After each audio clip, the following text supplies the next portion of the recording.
Howdy, folks. Greyhawk 4x4 coming at you again, your resident vintage gamer, and this is the next in the series of us catching up on the all the stuff we should have been talking about. And today's based upon your voting yesterday, which I was probably 5 of you that chimed in. It's going to be on Baldur's Gate 3, and more specifically, it's going to be my reaction to the gameplay footage that they showed and the cinematic and all that stuff that has now been seen by everybody.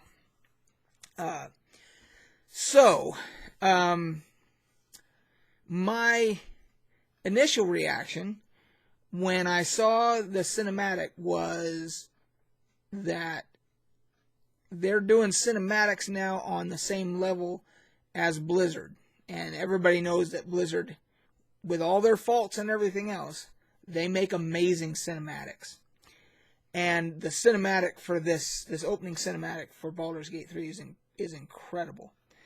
With the Mind Flayers and the Githyanki and the ships and the combat sequence that they show, and it's incredible.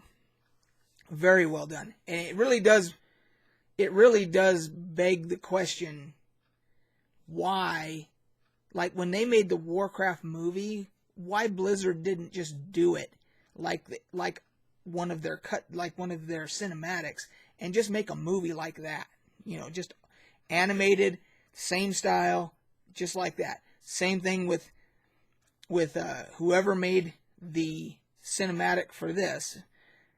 You could do an entire movie like that. You really could. Why they don't? I don't know. I was riveted. I was stuck to the screen watching this thing,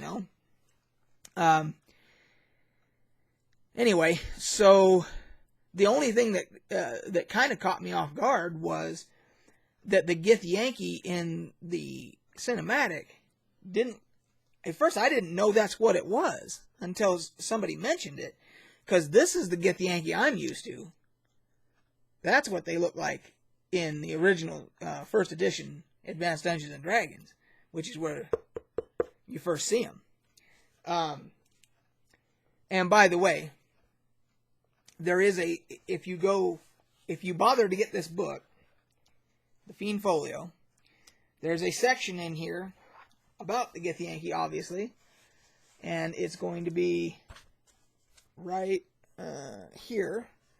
So it's going to be this section here, and it's going to be all of this right here, and that's giving you all the history between the Mind Flayers and the Githyanki, and it's great stuff. You can get this, I believe, through Drive-Thru RPG as a PDF, pretty cheap. It's good source material. Anyway, so that's what when I see Githyanki, that's what I'm thinking of. Now, obviously, they have taken some creative license and artistic license and made them look much more, because you can play as a Githyanki, so they want to make them much more palatable for a player to play them, and easier on the eyes and everything. So they definitely don't look like they did in the old school stuff. So, but they had to do what they got to do. So now we talked about the cinematic. We talked about the Githyanki. The Mind Flayers, by the way, they're spot on. They terrifying as usual, creepy, the whole bit. Then let's get into. I was watching. They were showing the character creation screens, and the immediate thing that hit me when I'm watching this, and this is all pre-alpha stuff, the thing that hit me was the amount of polish that I'm already seeing in this pre-alpha stuff. Now, mind you, the guy that, and I don't know his name, that is presenting from Larian Studios, I presume, is he's saying, this is broken. Like he said, the save game system was broken when they were doing this presentation, which is all understandable. It's all pre-alpha stuff. But even with that, even with what he's, explaining the stuff that's not working and all that, what we are seeing is incredibly polished looking. I mean, the detail on the character creation, on each of the different races, and then the detail that they have these origin stories for if you want to play a particular named character rather than creating your own. You want to do one of these predetermined ones that has an origin story. You can do that, and the amount of detail and everything that was in there, incredible. So I expect nothing less than when they do finish it. Now, everything I'm saying here has a caveat that we're living in a weird world right now with this virus stuff going on. Who knows when things are going to get back on track, when things are going to get finished. So whatever their timeline must have been or was at one point, it must be different now. Because, obviously, work situations, have to change. People are working from home instead of working in an office. Assets are having to be moved around, whatever the case may be. So it's going to be very fluid, I'm sure, on them when it'll be completed, when it'll go to early access, whatever. So let's talk a little bit about. I watched some of the combat sequences, the in-game, while they were actually playing.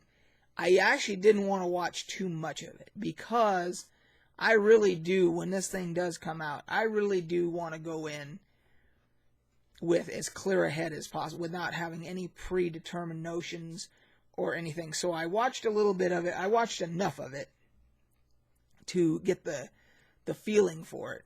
And one of the big things that they're touting is that this is going to be much more vertical, meaning that you can jump, you can climb in combat and all these and throw things and the stuff I saw, the part with the intellect devours, was pretty impressive.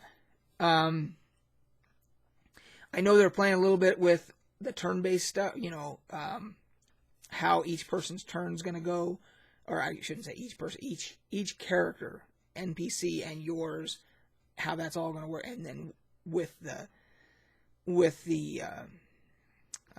your enemies, what the order is going to be, and then there's bonus actions because they're using the 5th edition rules, so you've got bonus actions, etc. So it's going to be a little bit different. It's not going to be like Baldur's Gate 1 or 2, the combat sequences. It doesn't look like it's going to be that way at all. Now, as a traditionalist, I go, oh, it shouldn't be, it should be just the same. No, that's just backwards ass thinking. This is 5th edition, so it's a completely different set of rules. They're adapting it, and from what I can see, I'm sure that it will take a few minutes to get used to it, and then I'll probably be just fine with it once I get the hang of it and everything. So, I think that their pedigree, Larian Studios, is very good. Even though I didn't play Divinity. So I'm using just what I have heard from other people and the reviews I've seen and videos I've watched and so forth. Their pedigree is very good. Larian comes with a very good reputation. So we'll have to see. But I think all indications are that this is going to be one hell of a game when it comes out. Now, we can only cross our fingers and hope that it's still coming out, sooner than later, and that this whole pandemic thing that we're going through doesn't completely derail it. But I think as a D&D player, I play mainly 1st edition now, but I've played a lot of 5th edition, and I've played the Baldur's Gate games. I've played other, Forgotten Realms stuff, which is the other thing. Obviously, this is a Forgotten Realms title. Everything, the core world for 5th edition is Forgotten Realms. And, of course, the previous Baldur's Gates were in Forgotten Realms, too. So, down the line, of course, I want to see something set in Greyhawk, World of Greyhawk.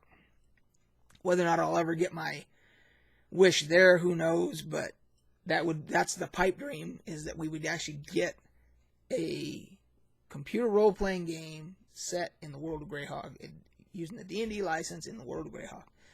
Now, going way back, we had the Temple of Elemental Evil, and I think that used either 3.0 or 3.5 rules, and that was in the World of Greyhawk. So we did have that one. So I'd like to see a new updated one in the World of Greyhawk. That'd be my pipe dream. But having said everything there, I am looking forward to Baldur's Gate 3. I can't wait. It'll be a blast. I think it's going to be done with polish. The studio has a good reputation, and I just hope we don't have to wait too long for it. So that's it, guys. That's my thoughts on Baldur's Gate 3, what they've shown to this point so far. And let me know down below how you guys, if you guys are, I know you're all looking forward to it, but give me some feedback on how you feel about my observations, and then if you want to add in your own observations, that'd be great. So until tomorrow, we will catch you on the flip side. Tomorrow, I think we're probably going to do the Intellivision Amico console. We're going to talk about that as our next video. So, till then, we'll catch you on the flip side.